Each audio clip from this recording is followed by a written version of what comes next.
Ramadan telah menjadikan kita sebagai manusia yang berusaha suci dari dosa. Akan ada saatnya kita berpisah, dan akan ada saatnya kita rindu, dan ada saatnya juga kita rindu yang sangat berat.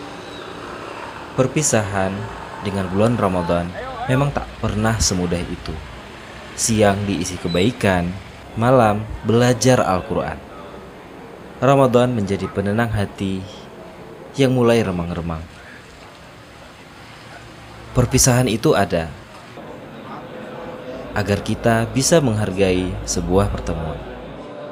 Tak pernah aku meninggalkan sesuatu dengan rasa sedih dan sedalam ini.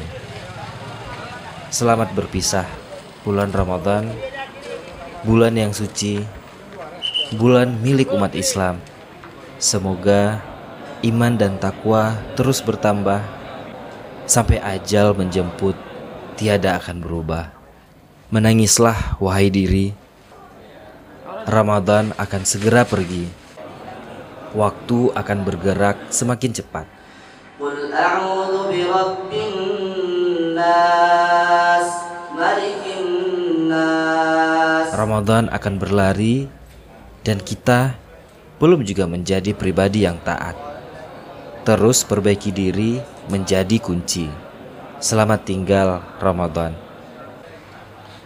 Masjid Cud Mutia, Banda Aceh, terima kasih atas jamuan buka puasa beserta sahur bersama.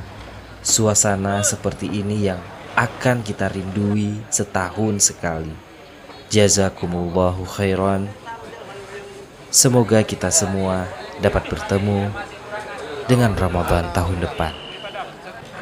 Ahad 29 Ramadan 1443 Hijriah, Banda Aceh, 1 Mei 2022.